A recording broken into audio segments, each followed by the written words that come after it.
Hi hello friends, പുതിയൊരു വീഡിയോയിലേക്ക് എല്ലാ കൂട്ടുകാർക്കും ഒരിക്കൽ കൂടി സ്വാഗതം. ഇന്ന് ഞാനൊരു മസാല ചോറാണ് ഉണ്ടാക്കാൻ പോകുന്നത്. അതിന് വേണ്ടിയിട്ട് ഒരു കടായി വെച്ച് കൊടുത്തിട്ടുണ്ട്. അതിലേക്ക് കുറച്ച് ജീരകം ആദ്യം ഇട്ട് കൊടുത്ത്, അത് കഴിഞ്ഞ് സ്പൈസസ് എല്ലാം ഇട്ട് കൊടുത്ത്, അത് കഴിഞ്ഞ് കുറച്ച് വെളുത്തുള്ളി ചതച്ചത് ഇട്ട് കൊടുത്ത്, പിന്നെ സവാള ഇട്ട് കൊടുത്ത്, പിന്നെ 3-4 പച്ചമുളകും കൂടെ കീറി ഇട്ട് കൊടുത്തിട്ടുണ്ട്. പിന്നെ ഒരു തക്കാളിയും കൂടെ അരിഞ്ഞിട്ട് കൊടുത്ത്, ഇതൊന്ന് ജസ്റ്റ് ഒന്ന് വാടി വരണം. വാടി വന്നതിന് ശേഷം ഞാൻ കുറച്ച് മട്ടർ കൂടെ പൊളിച്ചിട്ട് കൊടുത്തിട്ടുണ്ട്. കുറച്ച് അതുകൂടി ഒന്ന് വാടി വന്നതിന് ശേഷം നമുക്ക് പൊടികളൊക്കെ ഇട്ട് കൊടുക്കാം.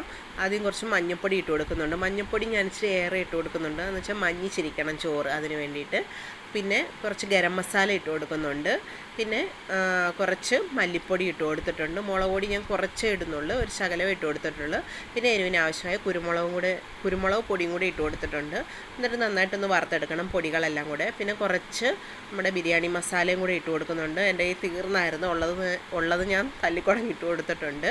അതും കൂടി ഒന്ന് ചൂട് പിടിപ്പിച്ചിട്ട് നമുക്ക് ആവശ്യത്തിന് വെജിറ്റബിൾസ് വേവാനുള്ള വെള്ളവും കൂടി ഒഴിച്ച് കൊടുത്തിട്ട് ആവശ്യത്തിന് ഉപ്പും ഇട്ട് കൊടുത്തിട്ട് നമുക്കിതൊന്ന് അടച്ച് വെച്ച് ആ മട്ടർ ഒന്ന് വേവുന്നിടം വരെ ഒന്ന് വേവിക്കണം.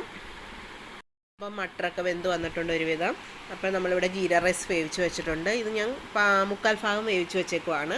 അപ്പോൾ അതും കൂടി നമ്മൾ ആ വെന്ത് വന്ന മസാലയിലേക്ക് ഇട്ട് കൊടുക്കണം. ഫുൾ റൈസ് ഞാൻ ഇട്ട് കൊടുത്തിട്ടുണ്ട്. എന്നിട്ട് ചെറിയ തീയിലൊന്ന് അടച്ച് വെച്ച് നമ്മളൊരു 10-15 മിനിറ്റ് കൂടെ ഒന്ന് അതിങ്ങനെ വേവിച്ചെടുക്കണം.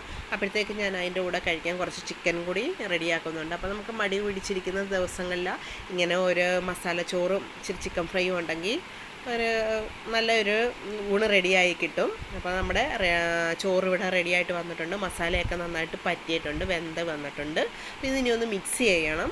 നന്നായിട്ടൊന്ന് മിക്സ് ചെയ്തിട്ട് നമുക്ക് കാണാം. അപ്പോൾ നമ്മുടെ ചോറൊക്കെ നന്നായിട്ട് മിക്സ് ചെയ്തെടുത്തിട്ടുണ്ട്. കണ്ടോ, നന്നായിട്ട് ഇരിപ്പുണ്ട്, ഒന്നൊന്നേ തൊടാതെ തന്നെ കിട്ടിയിട്ടുണ്ട് നമുക്ക്. അപ്പം അത് റെഡിയായി, ചോറ് റെഡിയായി. ഇനി നമുക്ക് ചിക്കൻ ഫ്രൈയും കൂടെ ഒന്ന് ഒരു സൈഡൊന്നും ആയിട്ടുണ്ട്, മറ്റേ സൈഡും കൂടെ ഒന്ന് തിരിച്ചിട്ടിട്ട് വറുത്തെടുക്കാം.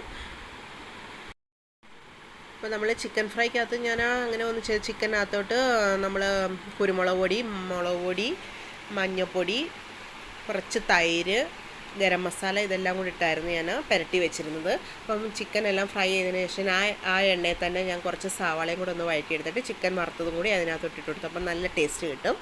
അപ്പം ഇങ്ങനെ എടുക്കാമെങ്കിൽ നമുക്ക് ഇച്ചിരി ഗ്രേവി ടൈപ്പും കൂടെ ആകും ചിക്കൻ ഫ്രൈയുടെ കൂടെ. അപ്പം പിന്നെ നമുക്ക് ചോറ് കഴിക്കാം. അത് നമ്മൾ ചോറൊക്കെ വിളമ്പി നല്ല ടേസ്റ്റാണ്, നല്ല എരിവൊക്കെ. നമ്മൾ പച്ചമുളകും ഇട്ടിട്ടുണ്ട്, കുരുമുളക് പൊടി ഇട്ടിട്ടുണ്ട്, അതിൻ്റേതായ എരിവുകളൊക്കെ ഉണ്ട്. എരിവൊക്കെ ഇഷ്ടപ്പെടുന്നവർക്ക് നല്ലതാണിത്.